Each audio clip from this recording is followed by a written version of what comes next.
Hello, good morning dear student. मैं सूर्य प्रकाश त्रिपाठी आज आपको कक्षा 9 की गणित पढ़ाने जा रहा हूँ। जैसा कि आप लोगों को पता होगा कि मैंने एक्सरसाइज 1.4 तक आप लोगों को कंप्लीट करा दिया है। आज मैं आपको एक्सरसाइज 1.5 की तरफ ले चलते हैं। आज हम इसका सॉल्यूशन देखेंगे और इसमें जो अच्छे तर्क होंगे इसके बारे में समझेंगे। प्रश्नावली 1.5 यहाँ पर आप लोगों के पास तो बुकें अभी अवेलेबल हैं नहीं। मैं आप लोगों को बता दें, क्वेश्चन नंबर 1 में बताइए नीचे दी गई संख्याओं में कौन कौन परमेय हैं और कौन कौन अपरमेय। तो क्या बताना है कि कौन कौन परमेय हैं या कौन कौन अपरमेय हैं, इस चीज के बारे में बताना। क्वेश्चन नंबर 2 में निम्नलिखित व्यंजकों में से प्रत्येक को सरल करना है। ये दोनों इम्पोर्टेंट क्वेश्चन है। इसके बाद ये क्वेश्चन नंबर 3 और 4, 5वां हम आपको बताएंगे। ठीक, ये पहला और दूसरा पहले इस पे थोड़ा कंप्लीट करो। पहला, दूसरा और 5वां ये 3 क्वेश्चन आज हम आपको बताएंगे। चलते हैं हम क्वेश्चन नंबर 1 की तरफ। जैसा कि हमने राइट कर लिया है यहाँ पर क्वेश्चन, अब इसके बारे में हम इसका सॉल्व करेंगे। तो यहाँ पर हमें दिया गया है कि नीचे दी गई संख्याओं में कौन कौन परमेय हैं और कौन कौन अपरमेय। तो परमेय संख्या, जैसा कि आप लोग जानते हैं कि परमेय और अपरमेय हमने संख्या बता दी। अब हम इसे छांटने के लिए बता रहे हैं।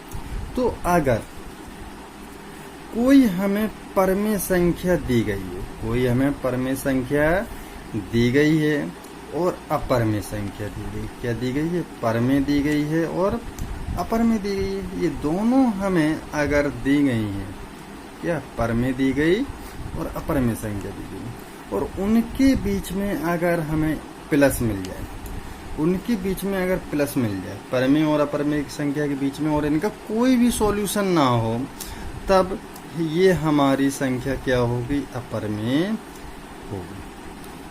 क्या होगी? अपरमेय संख्या होगी। ये बिल्कुल है, आप लोग के आंख बंद करके इसे अपरमेय संख्या लिख सकते हैं। ऐसे ही माइनस मिल जाए, क्या मिल जाए? परमेय और अपरमेय संख्या के बीच में माइनस मिल जाए, तब भी ये अपरमेय ही संख्या होगी। ऐसे ही गुणा मिल जाए और भाग का निशान मिल जाए, कोई भी मिल जाए, तो ये हमारी अपरमेय संख्या होगी। यानी कि परमेय और अपरमेय संख्या के बीच में अगर कोई मैथमेटिकल साइन है तो हमेशा वो अपरमेय संख्या को दर्शाता है कि ये अपरमेय संख्या होगी। तो इसी प्रकार हम यहाँ पर देखते हैं, यहाँ क्या दिया गया है? 2 - √5। तो 2 - √5 किसी भी तरह से हमारी क्या है? सॉल्व नहीं हो रही है। 2 - √5 सॉल्व, तो ये हमारी क्या होगी? अपरमेय होगी। कैसी होगी ये हमारी? अपरिमेय। माइनस लगाता नहीं, 2 - √5 अभी हाल बता के गए हैं, तो ये कैसी होगी? हमारी अपरिमेय होगी। 3 + √23 - √23, तो 3 + √23 इसका हमने क्या कर लिया है? जो कोष्टक लगाता है इसे हटा दिया है। इसके बाद आएगा माइनस के √23, √23 माइनस के और √30 प्लस के, प्लस माइनस कट जाते हैं, या ये मान लो कि घट जाते हैं। तो ये कितना बच्चा हमारा? 3। तो ये 3 कैसी संख्या है हमारी? परिमेय। कैसी संख्या है ये? परिमेय। अब यहाँ तक नेक्स्ट क्वेश्चन पे चलते हैं। 2 √7, 7 √7, तो ये देखो दोनों कैंसिल हो गए, जबकि ये डिवाइडेशन था, लेकिन ये √7 कैंसिल हो गए। तो बच्चे कितने हमारे? 2/7। तो 2/7 कैसी संख्या होगी हमारी? कैसी होगी? परमेय। तो यही तो बताना था हमें परमेय अपरमेय, तो हम परमेय अपरमेय बता दिया है। अब क्या दिया है, 1/√2। कितना दिया है, 1/√2। और √2 1 का क्या है इसमें, √2 का डिवाइड 1 में है। तो हमने क्या था, परमेय अपरमेय में अगर ये सब चिन्ह लगा हो तो क्या आती है, ये अपरमेय। इसे 2π कितना है, 2π है, 2π 2 गुणित 22/7। जबकि पाई हमारी कैसी है, अपरमेय है। तो हमने बताया था कि यहाँ पर ये चीज को 2 गुणित पाई कैसी है, अपरमेय है। यानी परमेय और अपरमेय में क्या इसका गुणा हो रहा है, गुणित का निशान लग रहा है। तो ये हमारी कैसी संख्या होगी, तो अपरमेय संख्या होगी। यहाँ लिख दे रहे 2π, यहाँ पे लिख दोगे अपरमेय, अपरमेय संख्या है। 2π एक हमारी अपरमेय संख्या। चलो क्वेश्चन नंबर 2 की तरफ चलते हैं। Question number 2। इससे पहले आप लोगों को बता दें थोड़ा जानकारी कि ये हमारी एक बेसिक जानकारी है आप लोगों के लिए। क्वेश्चन नंबर 2 के पहले,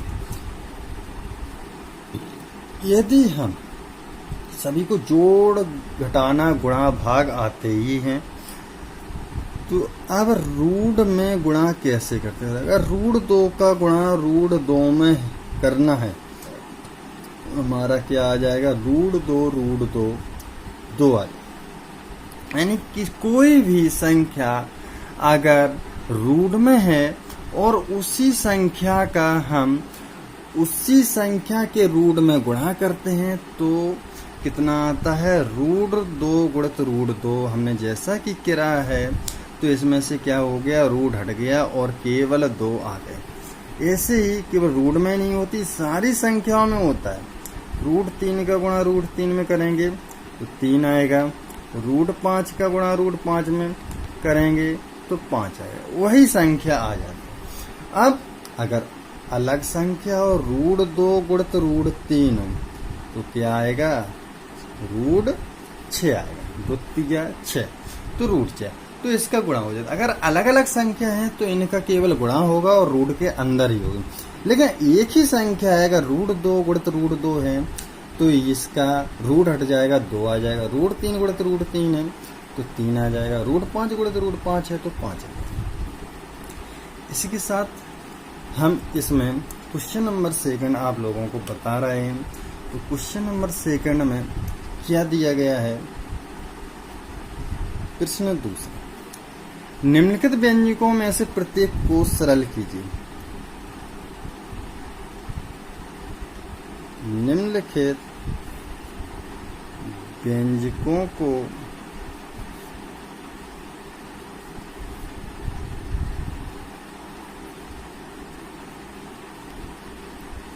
सरल कीजिए। ये दिया गया है, निम्नलिखित व्यंजकों को सरल कीजिए।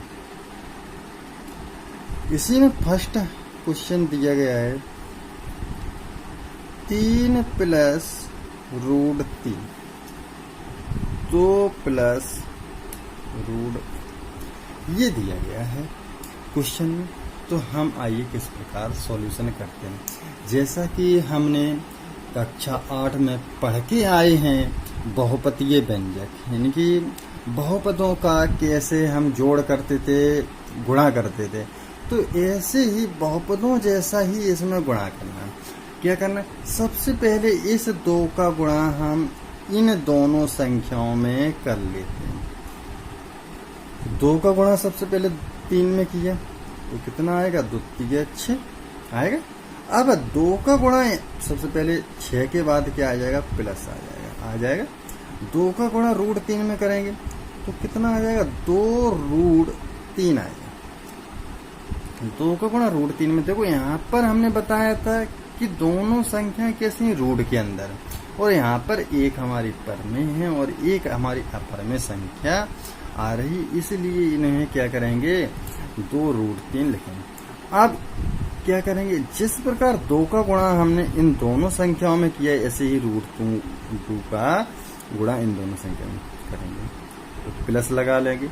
√2 का गुणा इसमें करेंगे तो 3√2 प्लस √2 का इसमें करेंगे तो 2 3 6, कितना आ जाएगा √6 आ जाएगा। अब इन्हें हम सॉल्यूशन में करते हैं तो एक भी संख्याएं हमारी मैच नहीं कर रही हैं, तो इसे हम यहीं पे आंसर कर देते हैं। क्या करेंगे, यही आंसर हो जाएगा। आई होप आप लोगों को समझ में आया होगा ये क्वेश्चन। अगर नहीं आया तो सेकंड क्वेश्चन देखें और उस पे थोड़ा ध्यान दें। इसी के साथ साथ आप लोगों को ये क्वेश्चन आ जाएगा। 3 + √3 और 3 - √3। यहाँ पर ये क्वेश्चन दिया गया है और इन्हें सरल कर। वैसे तो ये हमारा एक फॉर्मूला भी होता है a + b और a - b, जिसका फॉर्मूला होता है a² - b²। लेकिन हम इसे थोड़ा, आप लोगों को जब फॉर्मूला याद नहीं होगा तो हम इसे किस प्रकार करेंगे, तो देखो इनका इसमें गुणा, इसका इसमें गुणा, तो 3 का इसमें गुणा करेंगे 9 आएगा, 3 का इसमें गुणा करेंगे 3√3 आएगा। ठीक है, इसी प्रकार जैसे पहले किया था किया। अब माइनस का यहाँ गुणा करेंगे तो माइनस आ जाएगा, क्योंकि माइनस और यहाँ प्लस, तो दोनों में माइनस प्लस माइनस होता है। माइनस का यहाँ पर गुणा करेंगे तो 3√3 आएगा, और √3 का यहाँ पर फिर से माइनस प्लस माइनस का करेंगे माइनस आएगा, √3 का √3 में करेंगे 3 आ जाएगा। तो यहाँ पर देखो ये प्लस की संख्या, ये माइनस की संख्या कैंसिल हो गई। अब यहाँ पर 9 है और यहाँ पर -3 है, तो क्या हो जाएगा 6 हो जाएगा। तो यही इसका आंसर हो जाएगा हमारा। कितना हो जाएगा, 6 आंसर हो जाएगा। और इसे हम a² - b² के फॉर्मूले से भी लगा सकते हैं। तो कैसे लगाएंगे हम, इसे माना कि हमने a है, a बराबर यहाँ पर 3 हो जाएगा और b बराबर √3 होगा। तो फॉर्मूला क्या होगा, a + b, a - b का फॉर्मूला होता है a² - b²। यानी कि a की वैल्यू 3 है तो 3 का स्क्वायर, और इसकी वैल्यू कितनी है, √3 का स्क्वायर। तो 3 का स्क्वायर 9, √3 का स्क्वायर 3, 9 में से 3 गए 6 आंसर आ जाए। एक ही बात है, चाहे इससे लगाओ चाहे उससे लगाओ, दोनों से एक ही आंसर आ जाएगा। चलो चलते हैं इसी के साथ हम क्वेश्चन नंबर, इसी का एक पार्ट्स और देख लेते हैं, थर्ड पार्ट्स और देख ले और इसे हम सॉल्व करेंगे। √5 + √2 का स्क्वायर, इसका भी हम निकाल सकते हैं a + b के होल स्क्वायर से। क्या निकालेंगे, a + b के होल स्क्वायर से। लेकिन अगर आप लोगों को करना हो तो सीधे डायरेक्ट भी कर सकते हैं, इसे √5 + √2 को 2 बार लिख के इसको गुणा करते हैं, लेकिन हम इसे फॉर्मूला से ही बताएंगे। तो क्या होता है फॉर्मूला, a + b का होल स्क्वायर तो होता है, चलो फॉर्मूला एक बार लिख देते हैं, a + b का होल स्क्वायर यहाँ पर होगा a² b² + 2a। तो यहाँ पर हम जब इसे लिखेंगे तो ये हम √5 को मानेंगे, √5 √2 + 2 √5 गुणित √5 स्क्वायर तो 5 आएगा, √2 का स्क्वायर 2 आएगा, इनका गुणा हो जाएगा तो 2, और रूट के अंदर पे 5 दूनी 10, कितना आ जाए 7 + 2 √10। यही इसका आंसर हो जाएगा। क्वेश्चन नंबर 4 क्या बताते हैं, क्वेश्चन नंबर 4 इसमें भी सेम ऊपर जैसा ही क्वेश्चन है, √5 माइनस √2 √5 प्लस √2 क्या दिया गया है हमें? √5 माइनस √2 √5 प्लस √2। ये जस्ट सेकंड क्वेश्चन जैसा कि ऊपर दिखाई दे रहा है, बिल्कुल सेम उसी जैसा। a माइनस बी और a प्लस बी का फॉर्मूला क्या होता है? a स्क्वायर क्या होता है? a square. तो a यहाँ पर √5 है, तो a square minus b square. √5 का स्क्वायर 5 हो जाएगा, √2 का स्क्वायर 2 हो जाएगा, 5 में से 2 चला जाएगा तो 3 इसका आंसर हो जाएगा। तो ये आप लोगों को ये समझ में आया होगा। चलो नेक्स्ट हम यहाँ पर आप लोगों को एक क्वेश्चन और बता दें, क्वेश्चन नंबर 3। क्वेश्चन नंबर 3 हम राइट नहीं कर रहे हैं, थोड़ा बड़ा है, इससे टाइम लग सकता है। आपको याद होगा कि पाई को एक वृत्त की परिधि मान लीजिए। क्या बता रहा है? यहीं पे हम दोनों आप लोगों को दिखाते चलें। तो यहाँ पर क्या कह रहा है कि एक वृत्त है। क्या है? एक कोई वृत्त है। तो वृत्त की परिधि, पाई को एक वृत्त की परिधि कहते हैं। तो वृत्त की परिधि क्या होता है? यही तो वृत्त की परिधि होती है। ये पूरा हम यहाँ पर ये लेते हैं तो ये हमारा क्या है? वृत्त की परिधि, जिसे हम पाई को एक वृत्त की परिधि मान लीजिए c। तो c बराबर यहाँ पर क्या दिया गया है? अरे आगे पढ़ते हैं। मान लीजिए वृत्त की परिधि c है और उसके व्यास d के अनुपात से परिभाषित कीजिए, और उसके व्यास परिभाषित किया जाता है, अर्थात पाई बराबर c/d। यह इस तथ्य का अंतर्विरोध करता हुआ प्रतीत होता है कि पाई अपर में है। इस अंतर्विरोध का निराकरण आप किस प्रकार करेंगे? तो हम चलो आपको बता दें कि आप लोगों को हमने बताया होगा क्या कि पाई जो है वो अपर में संख्या होती है। पाई अपर में संख्या होती है। और यहाँ पर हमेशा हम लोगों ने देखा होगा कि ये जब ये परिधि है तो ये हमें किस में दिखाई जाती है? हमेशा परमेय संख्या में दिखाई जाती है। तो ये एक मान जैसे 1.999 आ रहा है, तो इसे हम लगभग में इसलिए लेते हैं 2 को, जिससे कि हमारा सॉल्यूशन जो है वो कैसा बने? एक अच्छे से सॉल्व हो जाए, क्योंकि दशमलव को देखते ही बच्चे घबरा जाते हैं कि पता नहीं इसका सॉल्यूशन कैसा आएगा। इसलिए इसे हम एक परमेय संख्या के रूप में लेते हैं कि परिधि परमेय। तो यहाँ पर इसने दिया गया है कि पाई बराबर c/d। क्या लेंगे? पाई बराबर c/d। अब अगर इसे हम कोई अपरमेय संख्या मान लें, क्या मान लें? c को अपरमेय संख्या, क्योंकि वो दे रहा है कि ये हमारी c है। क्या दे रहा है? ये हमारी c है, तो इसे हमने अपरमेय संख्या मान लिया। और ये d हमारी अगर परमेय संख्या भी होगी, तो हमने क्या भी बताया था कि अपरमेय और परमेय के बीच में, अपरमेय और परमेय के बीच में अगर क्या लगा हो? कोई भी चिन्ह लगा हो, प्लस माइनस गुणा और भाग का, तो क्या आता है? वो अपरमेय ही संख्या आता है। क्या आएगा? अपरमेय संख्या। और यहाँ पर पाई अपरमेय संख्या हमें पहले से ही दी है। तो ये कैसे हैं? अपरमेय बराबर अपरमेय। तो हम बता दिए, यही इसका सॉल्यूशन है। यही क्या हो गया? इसका सॉल्यूशन। यही पूछा गया था कि क्या वो इस तथ्य का अंतर्विरोध करता हुआ प्रतीत होता है कि दोनों संख्याएं हमारी बराबर है। तो बिल्कुल करेक्ट, बराबर है। चलो इसके साथ ही हम आप लोगों को